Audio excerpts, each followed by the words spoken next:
بسم اللہ الرحمن الرحیم اللہم صلی علی محمد وعلی آل محمد کما صلیت علی ابراہیم وعلی آل ابراہیم انکا حمید مجید اللہم بارک علی محمد وعلی آل محمد کما بارکت علی ابراہیم وعلی آل ابراہیم انکا حمید مجید۔ سب سے پہلے ہمارے چینل کو سبسکرائب کریں اور بیل آئیکن پر کلک کریں تاکہ ہماری ویڈیوز آپ کو بر وقت ملتی رہیں۔ نبی اکرم صلی اللہ علیہ وسلم کی صفات کے بارے میں احادیث۔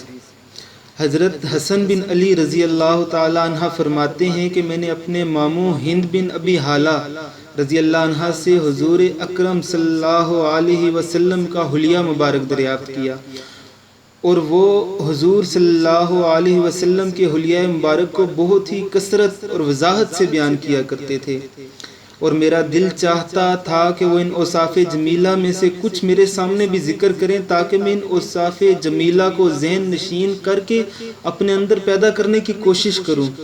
حضرت حسن رضی اللہ تعالیٰ عنہ کی عمر حضور علیہ السلام کے وصال کے وقت 7 سال کی تھی، اس لیے کم سنی کی وجہ سے آپ کے اوصاف جمیلہ کو غور سے دیکھنے اور محفوظ کرنے کا ان کو موقع نہ ملا تھا۔ ماموں جان نے حضور صلی اللہ علیہ وسلم کے حلیہ شریف کے متعلق یہ فرمایا کہ آپ خود اپنی ذات و صفات کے اعتبار سے بہت شاندار تھے اور دوسروں کی نظر میں بھی بڑے رتبے والے تھے۔ آپ کا چہرہ مبارک 14ویں رات کے چاند کی طرح چمکتا تھا۔ آپ کا قد مبارک بالکل درمیانہ قد والے سے کسی قدر لمبا تھا، لیکن زیادہ لمبے قد والے سے چھوٹا تھا۔ سر مبارک اعتدال کے ساتھ بڑا تھا۔ بال مبارک کسی قدر بل کھائے ہوئے تھے۔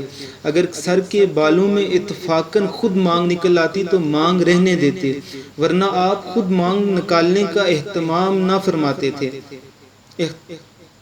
یعنی اگر بسہولت مانگ نکل آتی تو نکال لیتے تھے، اور اگر کسی وجہ سے بسہولت نہ نکلتی اور کنگھی وغیرہ کی ضرورت ہوتی تو اس وقت نہ نکالتے، کسی دوسرے وقت جب کنگھی وغیرہ موجود ہوتی تو نکال لیتے۔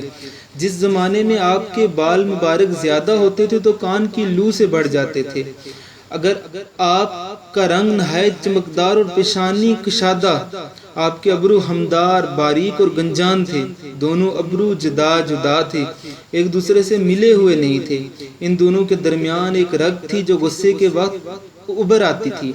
آپ کی ناک بلندی مائل تھی اور اس پر ایک چمک اور نور تھا۔ ابتداً دیکھنے والا آپ کو بڑی ناک والا سمجھتا، لیکن غور سے معلوم ہوتا کہ حسن و چمک کی وجہ سے بلند معلوم ہوتی ہے، ورنہ فی نفسی ہی زیادہ بلند نہیں۔ آپ صلی اللہ علیہ وسلم کی مبارک داڑھی بھرپور اور گنجان تھی۔ آپ کی پتلی نہایت سیاہ تھی۔ رخسار مبارک ہموار اور ہلکے تھے، گوشت لٹکے ہوئے نہ تھے۔ آپ کے دہن مبارک اعتدال کے ساتھ فراخ تھے، یعنی تنگ منہ والے نہ تھے۔ آپ کے دندان مبارک باریک اور آبدار تھے، ان میں سے سامنے کے دانتوں میں ذرا ذرا فصل بھی تھی، یعنی ذرا ذرا سا فاصلہ۔ سینے سے ناف تک بالوں کی ایک لکیر تھی۔ آپ کی گردن مبارک ایسی خوبصورت اور باریک تھی جیسا کہ مورتی کی گردن صاف تراشی ہوئی ہوتی ہے، اور رنگ میں چاندی جیسی صاف اور خوبصورت تھی۔ آپ صلی اللہ علیہ وسلم کے سب اعضاء نہایت معتدل اور پرگوشت تھے، اور بدن گٹا ہوا تھا۔ پیٹ اور سینہ مبارک ہموار تھے، لیکن سینہ فراخ اور چوڑا تھا۔ آپ کے دونوں مونڈوں کے درمیان کچھ زیادہ فاصلہ تھا۔ جوڑوں کی ہڈیاں قوی اور بڑی تھی جو قوت کی دلیل ہوتی ہے۔ آپ کے بدن کا وہ حصہ بھی جو کپڑے سے باہر رہتا روشن اور چمکدار تھا، چاجائے کا وہ حصہ جو کپڑے میں ڈھکا رہتا ہو۔ سینہ اور ناف کے درمیان ایک لکیر کی طرح سے بالوں کی باریک داڑھی تھی۔ اس لکیر کے علاوہ دونوں چھاتیوں اور پیٹ بالوں سے خالی تھا، البتہ دونوں بازوں اور کندھوں اور سینوں کے بالائی حصے پر بال تھے۔ آپ کی کلائیاں لمبی تھی اور ہتھیلیاں فراخ۔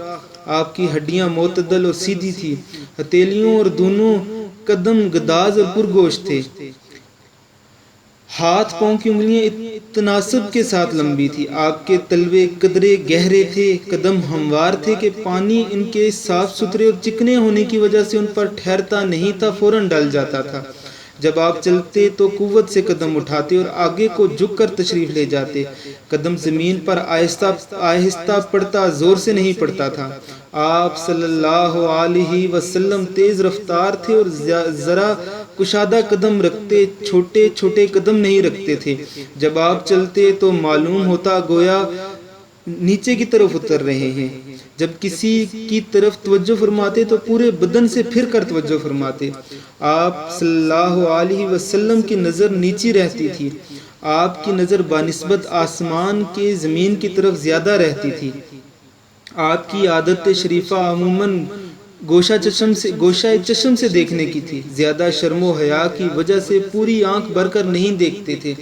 چلنے میں صحابہ کرام رضوان اللہ علیہم اجمعین اپنے آگے کر دیتے تھے اور خود پیچھے رہ جاتے تھے. جس سے ملتے سلام کرنے میں خود ابتدا فرماتے. حضرت حسن رضی اللہ تعالی عنہ فرماتے ہیں کہ میں نے اپنے ماموں جان سے کہا کہ حضور کی گفتگو کی کیفیت مجھے بتائیں. آپ نے فرمایا حضور صلی اللہ علیہ وسلم امت کے بارے میں مسلسل غمگین اور ہمیشہ فکر مند رہتے تھے.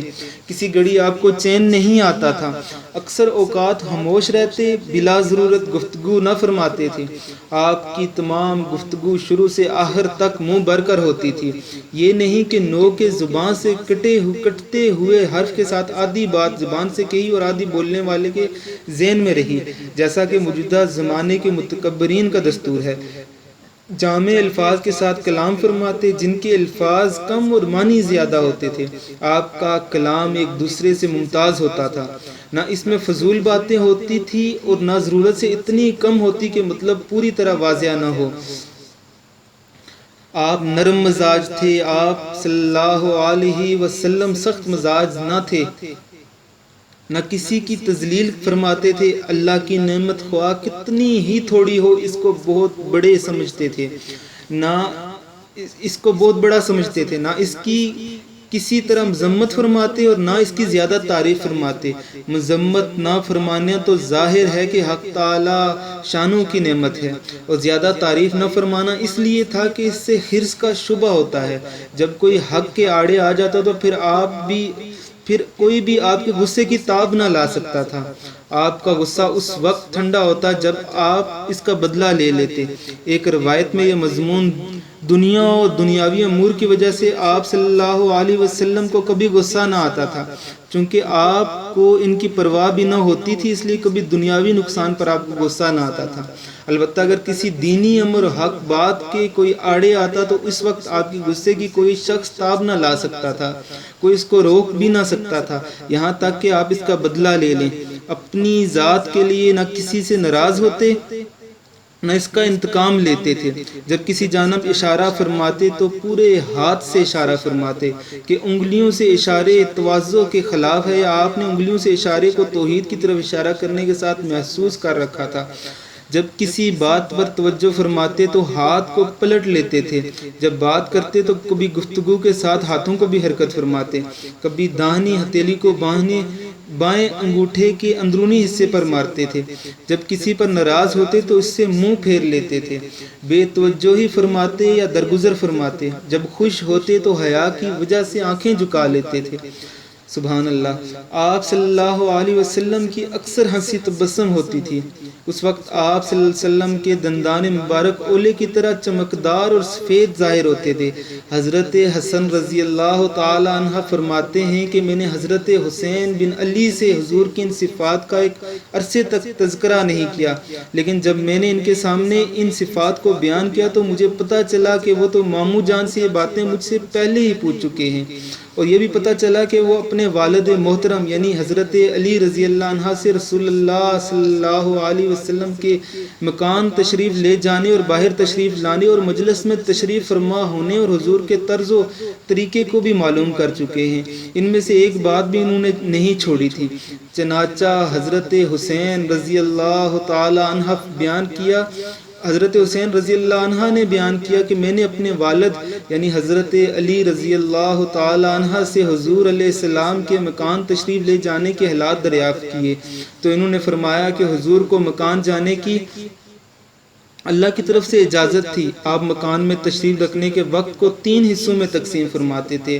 ایک حصہ اللہ کی عبادت میں خرچ فرماتے یعنی نماز وغیرہ پڑھتے تھے، دوسرا حصہ گھر والوں کے ادائے حقوق میں خرچ فرماتے تھے، مثلا ان کے ساتھ ہنسنا، بولنا، بات کرنا، ان کے حالات معلوم کرنا، تیسرا حصہ خاص اپنی ضروریات راحت و آرام کے لیے رکھتے تھے۔ پھر اس اپنے اوپر والے حصوں کو بھی 2 حصوں پر اپنے اور لوگوں کے درمیان تقسیم فرماتے تھے، اس طرح پر کہ خصوصی حضرات صحابہ کرام رضوان اللہ علیہم اجمعین اس وقت میں حاضر ہوتے، ان خواص کے ذریعے سے آپ کی بات عوام تک پہنچتی، ان لوگوں سے کسی چیز کو اٹھا نہ رکھتے تھے، یعنی نہ دین کے امور میں نہ دنیاوی منافع میں، غرض ہر قسم کا نفع بلا دریغ پہنچاتے تھے۔ امت کے اس حصے میں آپ کا یہ طرز تھا کہ ان آنے والوں میں اہل فضل یعنی علم و عمل والوں کو حاضری کی اجازت میں ترجیح دیتے تھے، اس وقت کو دینی فضیلت کے لحاظ سے ان پر تقسیم فرماتے تھے۔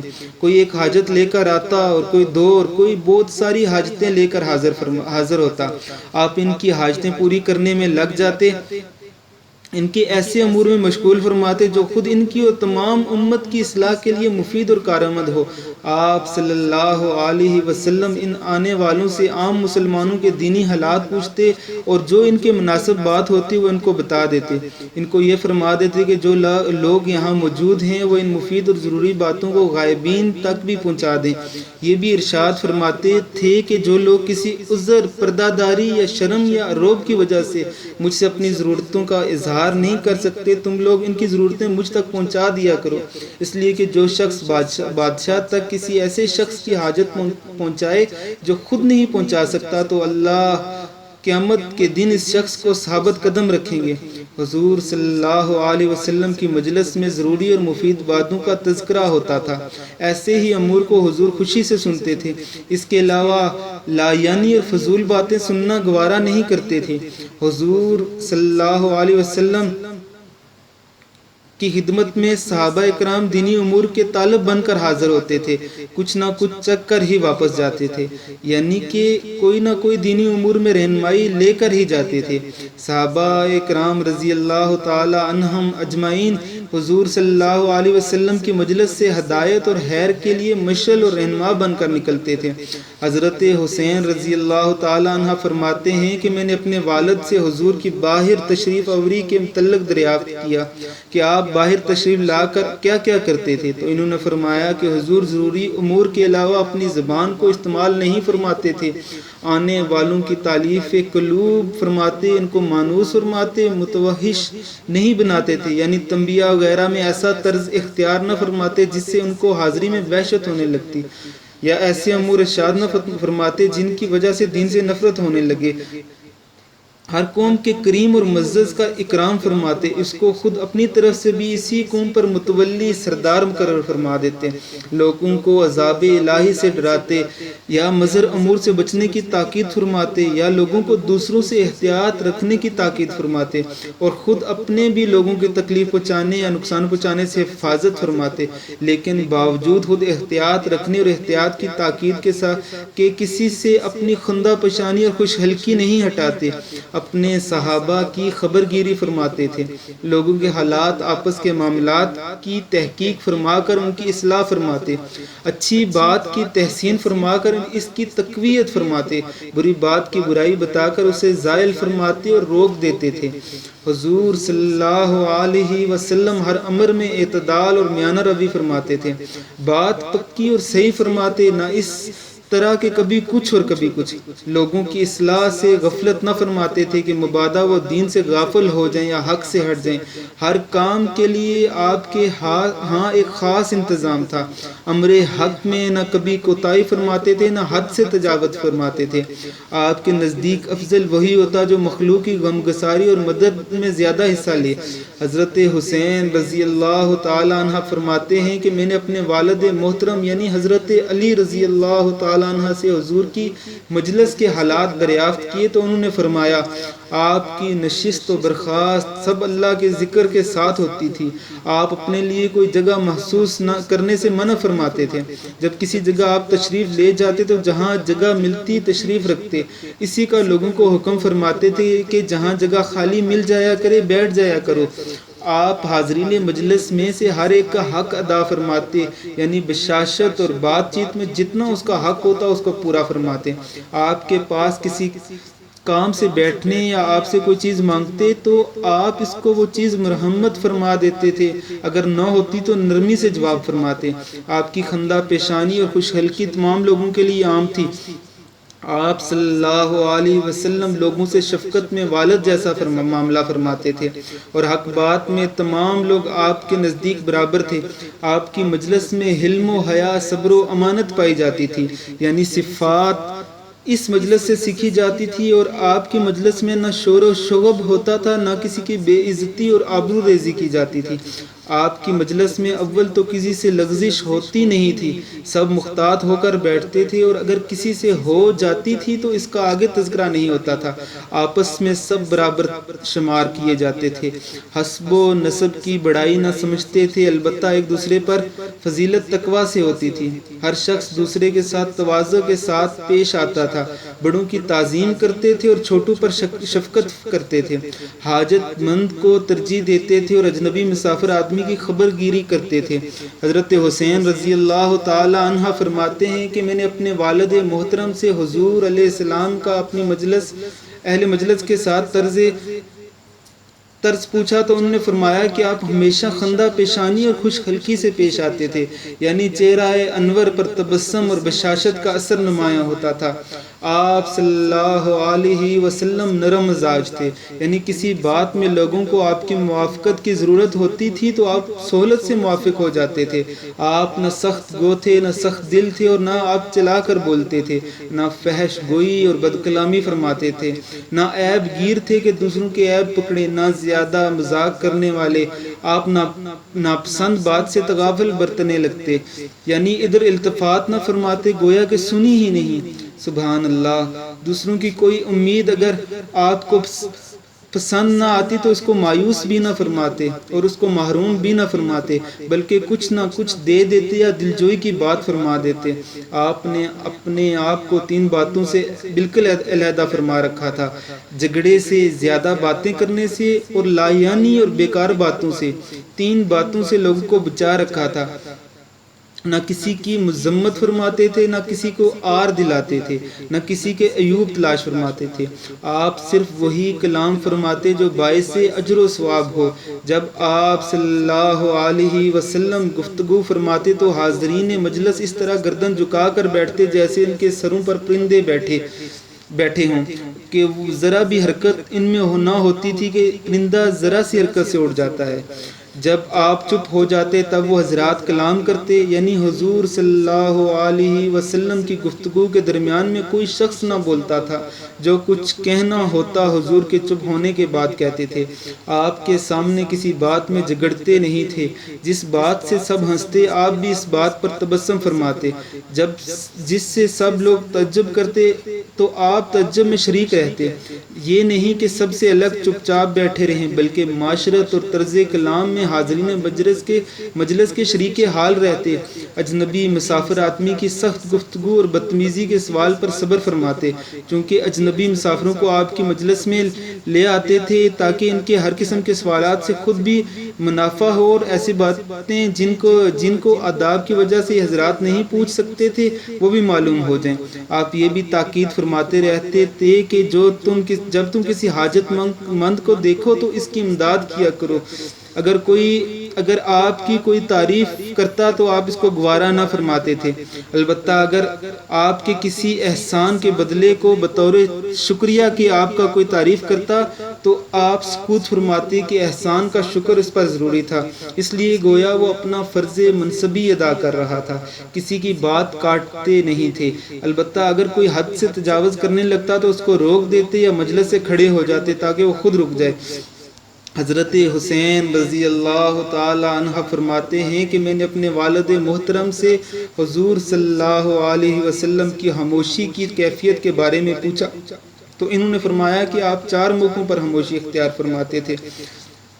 اول برداشت کرنے پر، دوم بیدار مغز ہونا، اور تیسرا اندازہ لگانا، اور چوتھا غور و فکر کرنا.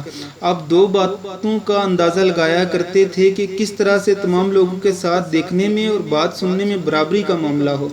آپ باقی رہنے والی آخرت اور فنا ہونے والی دنیا کے بارے میں غور و فکر فرمایا کرتے تھے.